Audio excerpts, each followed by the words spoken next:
Hi everyone, and welcome to our new chapter, the measures of central tendency. In the previous chapters, we learned about the collection of data, organization of data, and the presentation of data. Now we're coming in to the numerical side of it. The measures of central tendency is actually a way where you can identify the central or typical number in any frequency or probability distribution. So in other words, you're trying to find the figure which promotes the average of the whole frequency. There are different types of measures of central tendency, namely 5. You have the arithmetic mean, geometric mean, harmonic mean, median, and mode. Now, when someone says average or when someone says arithmetic mean, it can be confused, right? They both usually mean the same thing, but all of you should know that we have different types of mean, that's geometric and harmonic too. However, in your syllabus, we only have the arithmetic mean, median, and mode, which we will be learning in this coming videos. So for today, we learn about what is the arithmetic mean. The arithmetic mean is the average. The arithmetic mean, or rather, is the quotient which you get when you add all the frequencies and divide it by the number of items which are there in that frequency. Let's take a look. So here we have the price of a commodity on different days. So on day 1, 2 and 3 you have the price as 5, 4 and 3. So the mean here, you can write the mean here, bring it down a bit. Let's take this as for finding mean. What do you do for finding a mean? This is a very simple one, but this is the very basic concept which we add or which we take on as we move further. You would do is basically 5 plus 4 plus 3, or rather you would add all this, which would give you, let's take it as sigma, which is the addition, and we'll take the whole of this as x. So sigma x will be equal to 12. That's 5 plus 4 plus 3 will give you 12. Now mean or simple mean, let's use the term simple mean, because in arithmetic mean, keep in mind there are two types. One is simple mean and the other one is weighted mean. Now we'll learn about both of them in this video. So simple mean will get you basically sigma x divided by n, or the total number of items there in the frequency. So sigma x, as you know, is 12. The total number of items is not calculated in total number of days, but how many days are there? It's 1, 2 and 3, which will give you 3, which is equal to 4. So we can say that the simple mean is equal to 4. I hope you're clear with this. It's just a very basic average finding method which we call as the simple mean. Now let's just come on to the weighted mean. What does weighted mean say? Now here we have taken all of this in the same exact settings. There is no one has a higher value or no one has a lower value. However, when you have a weighted mean, if I bring in something more here, that is quantity sold. It's basically the number of units sold when on each day. When it was 5 rupees, it was 100. Let's go according to the law of demand here. So when it's 5, it was 100. When it was 4, it's 200. And when it's 3, it's 500.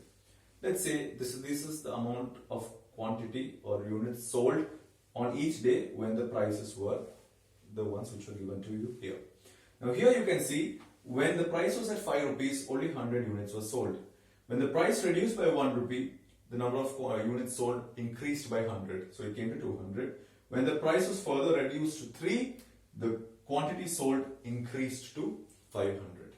Now, so you can see on each day there is a different weightage to it. Each day you can find that there's a different kind of sales to it. So when you find a weighted mean, we need to do one more in this, right? We need to add one more column in this, and that column we call it as the weighted frequency, or in other words, we can find here the total price if it is used in this column, the total price. Total price here would be 5 into 100, which is equal to 500, 4 into 200, which will give you 800, and 3 into 500, which will give you 1,500. So total price, or else you can say total sales, right? So each day there was a different amount. When you're calculating arithmetic mean, let's look at these both. So as you can see, let's say take this as W, that's for the weight. What is the weightage? And let's take this as WX, which is weight into X, which is price per unit. Let's add this. So we have 500 plus 200, 700 plus 100, which will give you 800. And then you have the total price, which will give you 2,000, 2,800. Right? Now, how will we calculate the weighted mean here? I'm going to give you 15 seconds to just have a thought about it before I move forward.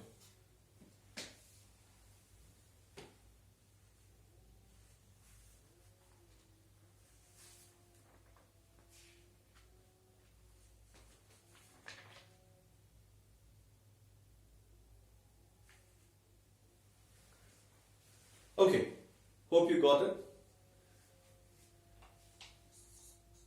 Now, let's take the arithmetic mean here.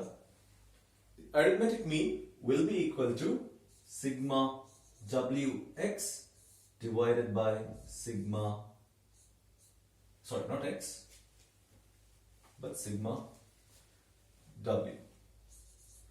We take the two new columns which we have taken, which will get you here as 2,800 divided by 800, which will get you somewhere at 3.5, and that will be your weighted mean. Now, in most of the case scenarios, you will find that the weighted mean and the simple mean are somewhat in the same area. Only in rare occasions do we find it going or fluctuating a lot. Else you usually find it keeping it somewhere near the same, which we say as the measures of central tendency. So this is our introduction for the measures of central tendency today. We have the arithmetic mean, we have the simple and the weighted mean in that.